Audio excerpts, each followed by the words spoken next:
Bien, bonjour, merci d'être présent pour cette session consacrée au dernier épisode de notre série sur les points clés pour créer votre interface. J'espère que tout le monde m'entend bien. Enzo, si tu peux me confirmer que tu m'entends bien de ton côté.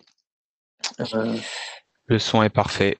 Merci Enzo. Donc Enzo, justement, qui m'accompagne aujourd'hui en tant qu'expert technique. Et donc, pour ceux qui ne me connaissent pas, François Flèche du service marketing. Pour cet épisode, alors je vous rappelle les règles, bon, pour ceux qui les découvrent, le son est coupé puisque vous êtes toujours nombreux à participer, donc on ne peut pas faire parler tout le monde. Néanmoins, vous avez la possibilité de poser vos questions via les interfaces de chat ou de questions-réponses. Et en fin de session, on fera une série de questions-réponses. Dans tous les cas, vous êtes recontacté par ailleurs si jamais on n'a pas pu aborder vos questions. Voilà, donc sans plus attendre, on y va. Donc, nous sommes aujourd'hui à l'épisode 4 de notre série sur les points clés pour créer votre interface.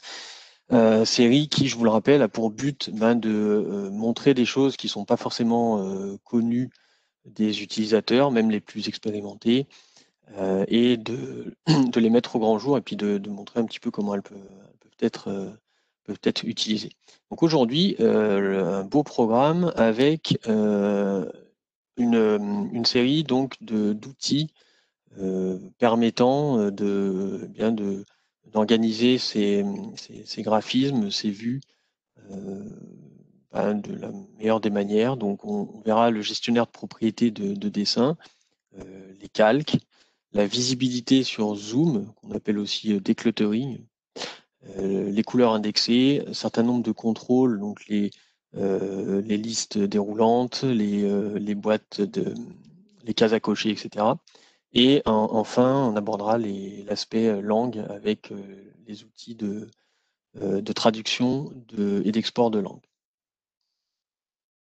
Alors, sans plus attendre, le gestionnaire de propriété graphique, gestionnaire de propriété de dessin, c'est donc un outil qui existe dans PCVue depuis un certain temps et qui permet de manipuler les objets les objets de type texte ou autre de manière, on va dire, j'allais dire globale, en tout cas de gérer un ensemble d'objets et de textes pour pouvoir modifier son format ou un certain nombre de propriétés. Donc comme je le décris ici, c'est un outil qui a plusieurs modes d'utilisation. Donc le mode global, ça permet en fait de définir des paramètres de propriété pour tous les éléments lorsqu'ils seront créés. Donc en fait, c'est les paramètres, les propriétés par défaut d'un élément, texte ou autre, lorsqu'il est créé. Ensuite, on a un mode de sélection. Donc là, c'est assez simple, on va modifier les propriétés du ou des objets sélectionnés dans une vue. Le mode de référence, c'est un mode qui permet de copier des propriétés d'un élément à d'autres éléments. On applique en fait des propriétés d'un élément à d'autres éléments. Et enfin, il est également possible de créer des modèles de propriétés et de formats, ce qui peut être bien pratique pour appliquer un format qu'on utilise régulièrement. Voilà, j'en ai fini pour l'aspect un petit peu théorique. Maintenant, je vais laisser la parole et l'écran à Enzo, qui va pouvoir nous montrer ça un peu plus concrètement. Donc, Enzo, je te passe le rôle d'animateur. Parti. Voilà, qui est fait. À toi de jouer. Fais-nous rêver. Alors, je vais partager déjà mon écran. Est-ce que l'écran est visible, François? Oui, je vois l'écran. Merci. Donc, comme François l'a expliqué, alors ce qu'on va faire, c'est qu'on va mettre en pratique les différentes options qu'on a avec notre outil propriété de dessin. D'accord? Donc, comme on l'a dit, il y a plusieurs modes. Il y a le mode global, sélection, référence, et ensuite le mode modèle. Donc, comme l'a dit François, le mode global, ce sont les propriétés lorsque vous allez insérer un objet PCVue de votre barre d'outils de dessin. Donc, par défaut, si on va modifier la couleur, par exemple, du motif et la police du texte, lorsqu'on va insérer des objets, vous allez voir que ils vont appliquer les propriétés qu'on a définies. D'accord? Donc ça, c'est pour la partie globale. Vous avez vu, on a pris comme exemple la partie des syntaxes, mais vous avez d'autres propriétés que vous pouvez modifier. On va passer maintenant à la partie sélection. Donc, si je sélecte différents objets, par exemple mes deux carrés, mes deux rectangles, et je choisis sélection. Donc là, j'ai accès directement à toutes les propriétés de mes objets, de mes deux objets sélectionnés. Donc on va imaginer avoir deux propriétés différentes. Je sélectionne mes objets et je vais appliquer une couleur commune. Donc si je choisis par exemple le rouge, on voit bien que directement la couleur a été modifiée sur l'ensemble des objets sélectionnés. On peut envisager même de changer la bordure et on confirme encore une fois le changement. Donc cela, ça nous permet de modifier les propriétés sur un ensemble d'objets au lieu d'aller modifier les propriétés individuellement. Une autre possibilité, c'est la partie référence, c'est-à-dire on va définir par exemple une propriété sur un objet défini, on va dire une couleur de texte particulière, d'accord? Et ensuite, on va pouvoir associer à cet objet qu'on va définir en référence les mêmes propriétés à nos différents objets texte. Si par exemple, je copie cet objet texte et je sélectionne mon ensemble. Encore une fois, c'est le dernier objet sélectionné qui agit comme objet de référence. C'est comme pour les outils d'arrangement. Si vous sélectionnez différents objets, c'est le dernier qui est l'objet de référence. Donc on sélectionne l'ensemble de nos objets. Alors je vais sélectionner manuellement. Comme ça, le dernier texte sélectionné, c'est le texte de référence. Et là, je fais appliquer tout et l'ensemble de mes objets texte vont reprendre les propriétés de l'objet référence. Dernière option du gestionnaire des propriétés de dessin, c'est la création de modèles. Donc, je vais pouvoir créer un modèle avec un nom, modèle, et je vais pouvoir choisir les différentes propriétés que je veux modifier. Donc, je fais OK. Dans mon modèle, je vais dire que le texte, il va être vert et sur les dessins, on a dit, on veut par exemple du jaune. Donc, une fois que mon modèle est édité, on va le sauvegarder et on va pouvoir l'appliquer partout.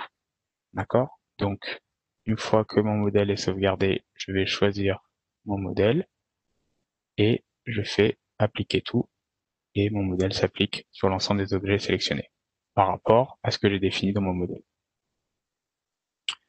Donc, voilà ce qui est pour l'outil d'édition des propriétés graphiques PCV.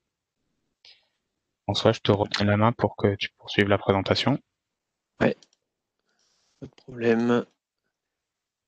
Alors, Merci. Ça y est, j'ai repris la main. parfait. Voilà, mais merci Enzo. Donc, en quelques petites manips, on a vu un petit peu comment fonctionnait ce gestionnaire de propriété de dessin. Un autre outil, alors qui est peut-être un petit peu plus connu, parce que c'est assez standard dans les logiciels, ce sont les calques. Donc, PCVue utilise bien évidemment cette possibilité-là, et les calques, les synoptiques, pardon, sont conçus avec plusieurs couches, qu'on appelle des calques. Et sur ces calques, on peut associer des objets graphiques. Donc, par défaut, comme on le voit dans les propriétés ici d'un texte, tout objet PCVue est associé à tous les calques d'un synoptique. Et de fait, il est donc visible il est donc visible quel que soit le calque qu'on affiche sur le synoptique. L'association d'un objet à un calque permet essentiellement de masquer ou d'afficher cet objet en fonction des calques qu'on affiche, qu'on sélectionne pour le synoptique donné. Donc ça peut être très pratique. Une des applications de ce genre d'utilisation de calque, c'est lorsque vous avez des objets qui vous servent en tant que développeur, qui ne sont pas destinés à l'exploitation en runtime, vous pouvez mettre ces objets-là, entre guillemets, de développement sur un calque particulier que vous ne faites apparaître que lorsque vous développez le projet et non pas quand le projet est utilisé en exploitation. C'est une des utilisations. Il y en a évidemment bien d'autres. Et alors, associé à cette notion de calque, une possibilité, une fonction qui est pas forcément bien connue, en tout cas pas dans ses détails, je pense, c'est la possibilité d'associer la visibilité d'un objet à un niveau de zoom. Alors, c'est aussi quelque chose qui, dans PCVue, est appelé decluttering. Donc, ça correspond à associer typiquement l'affichage des objets d'un calque en particulier en fonction du zoom appliqué sur la vue. Alors, ça peut être fait pour un objet en particulier. Donc, dans les propriétés ici, on va avoir un intervalle de visibilité. Et ça peut être fait pour des calques spécifiques. Donc, dans ce premier cas, on parle pas de calque, hein, c'est vraiment la visibilité de l'objet en fonction du zoom. Et on peut également définir au travers de modèles la visibilité des objets, de l'ensemble des objets qui se trouvent sur un calque en particulier en fonction d'un niveau de zoom. Donc là, ça se fait en deux temps. On définit un modèle d'une part et ensuite, au niveau d'un synoptique, d'une fenêtre, on va appliquer ce modèle qu'on appelle modèle decluttering au niveau de la fenêtre. Voilà, donc c'est une fonctionnalité qui peut également être pratique, notamment lorsqu'on veut visualiser une partie d'un système, se concentrer sur cette partie du système, on peut utiliser cette possibilité pour le faire. Alors je repasse la main à Enzo qui va pouvoir nous montrer ça plus en détail. Voilà. Ah, je t'ai passé la main, Enzo. C'est bon. Normalement, ça doit être bon. Ouais, on voit ton écran. Parfait. Donc pour cette partie de la démonstration, j'ai pris le projet démo PCVue qui est installé lorsque vous installez PCVue. Donc comme l'a expliqué François, les propriétés des calques peuvent s'appliquer en accédant directement dans les propriétés du synoptique. Donc si j'accède à mes propriétés de fenêtre, on peut voir que j'ai un niveau de calque bien défini. Si je regarde au niveau de mes objets, donc si je passe en mode édition, je vais sur mes objets, je peux voir que les calques qui sont appliqués, ici pour cet objet c'est le 1, pour celui-là c'est le 4, c'est le calque 4 uniquement qui est appliqué. D'accord? Donc je repasse en mode exécution, et ici on a un petit script SCADA derrière qui vient juste appliquer certains calques. Donc si je décoche le calque 1, on voit que tous les objets qui portent la propriété calque 1 disparaissent. D'accord? Une autre chose qu'on peut évidemment montrer, c'est l'application des calques en fonction du profil utilisateur qui est connecté.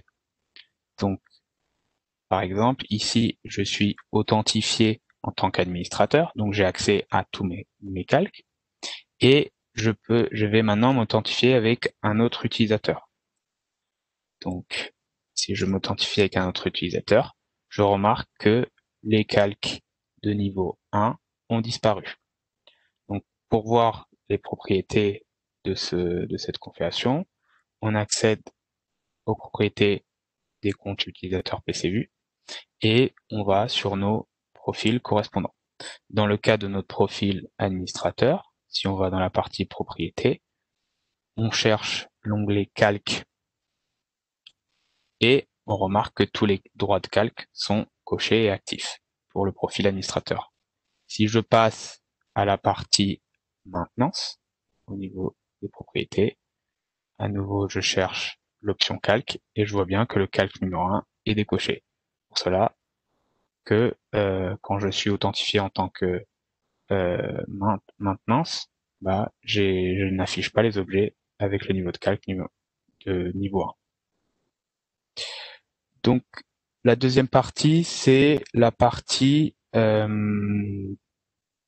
decluttering. Donc c'est l'association d'un niveau de zoom à un objet. Donc je vais repasser en admin. Hop, je m'authentifie à nouveau en admin. Donc vous allez voir que le calque numéro 1 apparaît à nouveau. Donc pour le decluttering, la partie de configuration de decluttering, elle se fait au niveau dans ce menu de configuration, donc configuration, ergonomie, association zoom et calque. Donc là, ce que vous allez faire, c'est créer un nouveau modèle, et vous avez tous les niveaux de calque qui sont disponibles. Donc ce que vous allez faire, par exemple, là, dans notre cas, on peut masquer également le calque numéro 1, et on va indiquer comme quoi, dès que le niveau de zoom 100 est dépassé, on n'affichera pas la forme, les objets qui portent le calque numéro 1. Donc on valide, on applique, et la deuxième partie, une fois que le modèle est défini, c'est l'associer à notre synoptique. Pareil, fenêtre, propriété, et on voit que la partie decluttering est grisée. Donc ça, c'est un comportement normal, parce que, par défaut, dans les propriétés de notre modèle de synoptique, la partie decluttering est déjà cochée. Donc, c'est-à-dire qu'on est en train d'hériter la propriété decluttering. Donc, si on veut personnaliser cette propriété sur ce synoptique spécifiquement, il suffit tout simplement juste de déclencher l'option decluttering, revenir à l'onglet affichage et sélectionner notre modèle. On applique, et si vous voyez, on est au niveau de zoom 100. Donc si je zoome sur mon application, mon niveau de zoom a changé et mes objets se sont masqués. Donc voilà pour ce qui est des calques et du decluttering. Super, merci Enzo. Je reprends la main. Tu m'entends toujours? Toujours. Ouais, super. Alors, je vais repartager mon écran. Voilà qui est fait. Donc, après les calques, un autre domaine de configuration graphique qui concerne les couleurs. Alors, dans PCVue, on a évidemment la possibilité de colorer les objets, c'est bien normal. Et on peut le faire de deux manières, avec une palette qui est divisée en deux. Soit une palette de couleurs qu'on va dire standard, et donc cette couleur sélectionnée et appliquée à un objet va être appliquée à cet objet et elle va lui être appliquée seulement à lui. Et puis on peut également utiliser la palette de couleurs indexée. Et donc une couleur indexée, comme son nom l'indique, elle a un lien avec tous les objets sur lesquels elle est appliquée. Ce qui veut dire que lorsque vous appliquez une couleur indexée sur 3 objets, si vous modifiez cette couleur depuis la palette, elle va être modifiée et mise à jour dynamiquement sur tous les objets auxquels elle a été appliquée. Donc c'est bien pratique lorsqu'on veut définir un certain nombre de règles de couleurs sur des objets et qu'on veut être capable éventuellement de modifier ces règles et donc d'appliquer la modification de ces règles de couleur à tous les objets qui sont concernés. Alors, ça, c'était le premier point, les couleurs. Et une autre partie qu'on vous présente aujourd'hui, ce sont les animations qui concernent la sélection d'éléments. Donc là, on parle de listes déroulantes, de listes d'éléments, d'arbres de sélection et puis de radio-boutons ou de cases à cocher, comme on peut voir. Donc, tout ça, ce sont des animations natives dans PCVue qu'on peut insérer depuis le menu que vous avez sous les yeux et qu'on peut évidemment utiliser pour agrémenter ces animations et ces synoptiques. Alors, c'est à toi, Enzo. Je te repasse la main pour nous montrer tout ça concrètement. C'est parti. Alors, si je partager. Donc là, on a parlé des couleurs. Alors c'est au niveau. Encore une fois, là, je vais me baser sur le projet démo. Donc au niveau des propriétés des couleurs, comme l'a expliqué François, on a deux parties. Donc sur la palette de couleurs, on va avoir les couleurs standards disponibles sur la partie du haut, et la partie du bas va correspondre aux couleurs indexées. C'est-à-dire que lorsque vous allez modifier la couleur indexée, tous les objets qui portent cette couleur qui est indexée vont se mettre à jour directement. Donc pour cela, je vais ouvrir la palette de couleurs. Donc elle se présente sous cette forme-là. Et si on double-clique dans la partie couleur standard, si je double-clique sur une couleur, vous allez voir qu'on peut personnaliser notre palette de couleurs. Donc on peut choisir aussi les modes clignotants, gradient, ou après renseigner les codes couleurs correspondants. Si on prend par exemple ces objets qui sont ici, donc on voit bien que cet objet porte une couleur indexée du fait de ce petit carré qui se trouve en bas à droite. Ça indique que cette couleur est indexée. Et si on regarde la deuxième partie, le deuxième objet est lui également indexé sur la couleur verte. Donc la couleur indexée en question, c'est celle-ci, c'est le vert qui se trouve ici. Donc si je double-clique et j'applique une couleur différente, je fais OK, on remarque que nos deux objets changent de couleur en fonction de leur couleur qui est définie ici. Je n'ai pas besoin d'aller modifier les propriétés de couleur de mes objets un par un. C'est-à-dire, je vais appliquer une couleur commune à tous mes objets. Donc voilà pour ce qui est de la palette de couleurs. Dans un deuxième point, c'est la partie des contrôles. Donc comme l'a expliqué François, pour insérer un contrôle, vous allez dans la partie insertion, passer en édition pour que ça soit plus visible. Vous allez dans la partie insertion et ici vous avez différents contrôles. Donc l'idée, c'est pas de montrer comment les configurer en détail. L'idée, c'est de voir les différentes possibilités qui s'offrent à vous dans PCU. Donc, on a tout d'abord la liste radio-bouton. Donc, on va pouvoir sélectionner une seule option. Lorsqu'on applique la sélection, l'élément sélectionné s'affiche ici.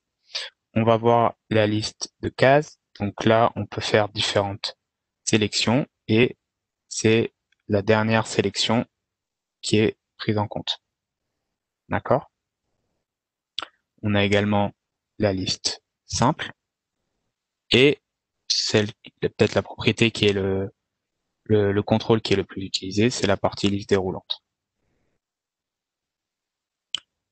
Si on a également la partie, ce qu'on appelle l'arbre ou le tree view.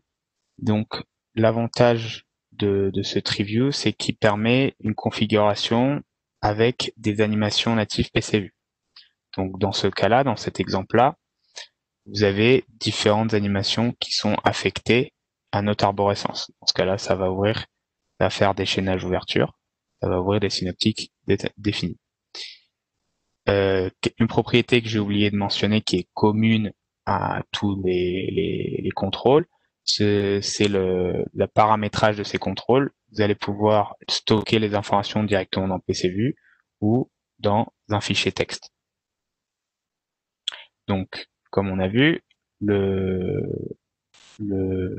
tree view contient une animation chaînage ouverture. Donc, si on édite, on voit bien que l'animation chaînage ouverture pointe vers le synoptique intro.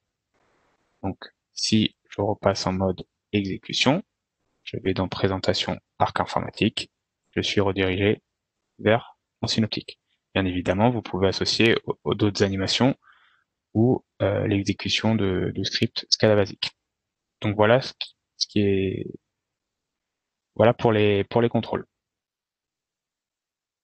Très bien, merci, merci Enzo. On prend la main pour poursuivre.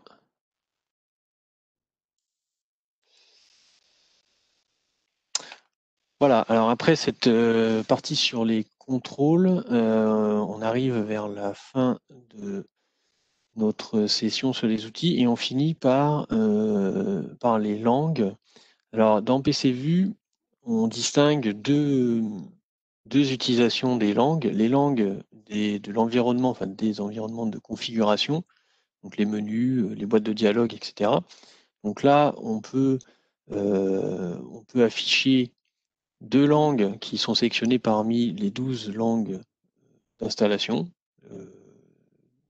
possibles pour PCVue qui sont affichées. Et d'autre part, on a la langue des textes qui sont affichés dans les synoptiques et les symboles du projet. Et là, on peut également afficher deux langues, avec la possibilité donc de passer de l'une à l'autre en exploitation.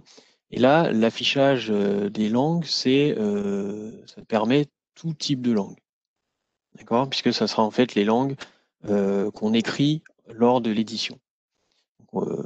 Deux usages de la langue, les éléments de configuration et les éléments affichés en exploitation. Ensuite, on a la possibilité, lorsqu'on travaille sur des projets bilingues, évidemment, lorsqu'on a des synoptiques qui commencent à être conséquents, avec beaucoup d'objets et beaucoup de textes, ça peut être vite compliqué de faire ça objet par objet. Et ça peut être en tout cas très long. Donc on a un outil qui s'appelle l'outil d'import-export de traduction qui va permettre de modifier et d'importer les chaînes de texte utilisées dans les synoptiques, les modèles de synoptiques et ou les symboles.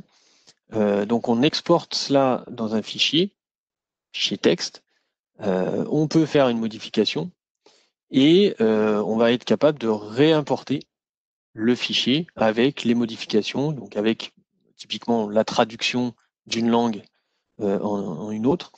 Et automatiquement, PCVue va appliquer cette traduction dans les synoptiques qui ont été sélectionnés. Alors ça, c'est quelque chose, quand vous voyez l'interface de l'outil d'import, qui peut être fait pour une ou plusieurs bibliothèques simultanément. Pour les synoptiques, les modèles de synoptiques ou les symboles, donc au choix, on peut soit tous les faire, soit en sélectionner une partie. Et on peut également faire cet export et réimport de traduction au niveau d'un synoptique uniquement. Si vous avez un seul synoptique pour lequel vous voulez travailler et que c'est celui-là qui vous intéresse, vous n'êtes pas obligé de traduire l'ensemble d'une bibliothèque. Voilà, donc voilà en deux mots les points qu'on voulait aborder pour les langues. Et encore une fois, je laisse la main à Enzo qui va nous montrer ça. Alors,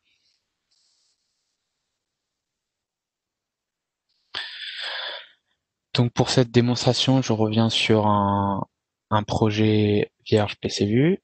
Donc, pour marquer que par défaut, j'ai installé PCVue en langue française, donc mes menus d'affichage sont par défaut en français. Donc, ce que je vais faire, je vais d'abord taper un texte, d'accord, pour indiquer que je suis bien dans la langue française. Donc, comme l'a dit François précédemment, il est possible dans PCVue d'utiliser dans un même projet 2 langues différentes. Donc pour cela, tout d'abord, ce qu'il faut faire, c'est aller dans la partie projet paramètres pour activer cette option. Donc on autorise le bilinguisme et on choisit deux configurations différentes. Si on va dans les paramètres, ce que vous pouvez voir, c'est que dans la configuration 1, la langue de projet et la langue d'affichage est la même, c'est le français, et pour la configuration 2, c'est l'anglais. On fait appliquer et on valide. Si vous remarquez bien, dans mon synoptique, ici j'ai mon texte en français.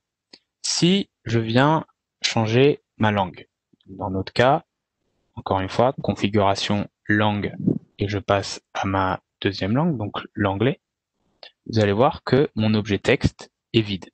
Évidemment, parce que sur cette partie-là, on n'avait enseigné aucun champ et on était au départ en une langue uniquement. Donc ce que je vais faire, c'est que je vais renseigner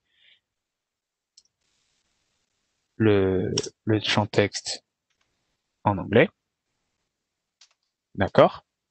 Et je vais même ajouter un objet pour modifier ma langue en temps réel. Donc pour cela, j'applique une animation envoi langue. Dans la partie envoi langue, je vais choisir l'option toggle, donc l'option changement de langue, et je vais pouvoir mettre par exemple un commentaire.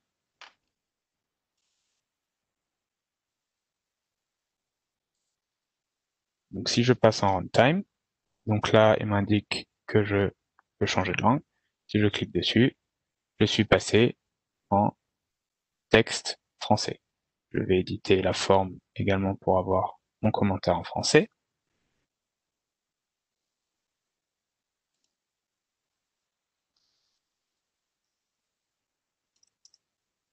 D'accord. Et je repasse en exécution, changement de langue, je suis en anglais et je rechange la langue. D'accord? Donc voilà comment changer la langue dans PCVue. La deuxième partie, c'est la partie d'import-export. Alors là, pour cette partie-là, je vais ajouter différents textes, différents objets textes. Donc,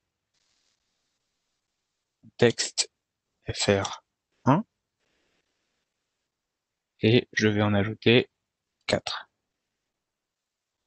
Je vais les renommer pour les différencier et je vais procéder ensuite à la partie d'export de mon synoptique. Donc comme l'a dit François, vous allez dans la partie affichage import-export de traduction et dans ma bibliothèque locale, je choisis synoptique. D'accord. Je vais choisir un fichier de destination. Je vais l'appeler export trad en date. Par défaut, c'est le répertoire TP qui s'ouvre de mon projet. Hein. Donc je fais OK. Les langues de traduction, ce sont la langue de base qui est le français et la langue alternée l'anglais. Donc j'enregistre et je ferme. Et ce que je veux maintenant, c'est exporter ces textes-là pour pouvoir appliquer la traduction via mon fichier de traduction. Donc ce que je vais faire, c'est traduction des synoptiques, export. Mon export est terminé. Je peux aller vérifier si mon export s'est correctement fait directement dans mon projet. Donc des mots binaires dans mon répertoire TP et je vois bien que mon export trad.date a été généré. Donc maintenant, on passe à la partie édition de ce fichier. J'ouvre mon Excel, excusez-moi, je vais chercher mon fichier .date dans mon répertoire TP de mon projet, encore une fois, et j'affiche tous les fichiers et je choisis mon fichier. Donc là, on va choisir le format ceux qui ont l'habitude, c'est le même principe que pour l'édition du fichier par exp. Donc là, vous faites suivant, vous choisissez la virgule, texte, vous choisissez toutes les colonnes, terminé. Donc, si vous remarquez, au début du fichier, on a nos deux langues disponibles. On a le français et l'anglais. Donc, si on sépare ces colonnes, vous allez voir que cette colonne E correspond au texte en français et cette colonne I, ce sont les textes en anglais. On peut voir ici mon exemple précédent avec le commentaire sur l'animation et mon objet texte. Donc tout simplement ce que je vais faire, je vais taper ici la traduction que je souhaite appliquer, my text in English, avec le chiffre qui correspond, et ensuite j'enregistre mon fichier. J'enregistre tout dans le répertoire TP, et on avait nommé, faut choisir le format CSV, et on avait nommé notre fichier export trad.dat. D'accord? Je fais enregistrer, il va me demander est-ce que je veux le remplacer, je fais oui, et je quitte. Donc, une fois dans PC Vue, maintenant, si je change de texte, on remarque bien que mon texte est vide. Donc, je reviens en texte français, et ici, je vais faire fenêtre traduction import, parce que là, notre fichier il est à jour, et je vais apporter les modifications que je viens de faire sur mon fichier Excel. J'importe, l'import est terminé, et quand je change de langue, j'ai directement ma traduction qui est affichée. Donc voilà pour la partie traduction avec fichier. Une dernière partie, c'est au niveau de l'outil d'import-export des traductions. On a choisi ici uniquement l'export d'un synoptique. On peut également choisir l'export de une bibliothèque précise. Donc vous allez l'exporter et ensuite vous allez pouvoir choisir aussi des options de formatage de fichiers. Donc voilà ce qui est pour la partie traduction dans PC Vue. Ok, merci beaucoup Enzo. De rien. Je reprends le contrôle et voici venu le moment de clore cette session et donc de la clore avec des questions-réponses, les questions-réponses que vous avez sur tout ce qu'on vous a présenté. Et donc on va vous y répondre. Alors, donc j'ai une question ici à laquelle je vais même pouvoir répondre. Donc à partir de quelle version de PC Vue ces options sont-elles disponibles et à quelle version? Donc dans ce qu'on vous a présenté, tout existe, j'allais dire, depuis presque l'origine, hormis les contrôles, donc les listes déroulantes, etc., qui, eux, sont apparus en PC Vue 10. Voilà. Ensuite, on a une question sur la compatibilité du decluttering dans WebView. En gros, est-ce qu'on peut faire du decluttering dans WebView? Alors, peut-être que je peux laisser répondre Enzo, ou je pourrais, enfin, comme tu veux, Enzo, tu peux répondre. Pour le decluttering dans notre client web WebView, c'est une des limitations, notamment dans le client web, donc ce n'est pas compatible pour notre client WebView. D'accord. Oui, parce que en fait, ces gestions de zoom, il faut savoir qu'elles sont, elles reposent sur des fonctions intégrées au navigateur également. Donc, c'est traité côté client. Et donc, ça limite ces fonctions dans le web de notre côté. Alors, par contre, il me semble, Enzo, que la visibilité des objets en fonction des calques, par exemple, dont on a parlé, elle est supportée Bien sûr. dans notre client web. Ouais. Voilà. Donc, pour répondre à ces interrogations, on a une autre question. Alors, si j'arrive, comment récupérer une palette de couleurs indexées d'un projet à l'autre? Alors, est-ce que tu veux répondre, Enzo? Alors, déjà, il faut savoir que la palette de couleurs dans PCVue, elle est localisée dans un fichier qui s'appelle le palcol.dat. Après, nativement, il n'y a pas de ce qu'on appelle de fusion entre palettes de couleurs lorsqu'on va fusionner avec un autre projet.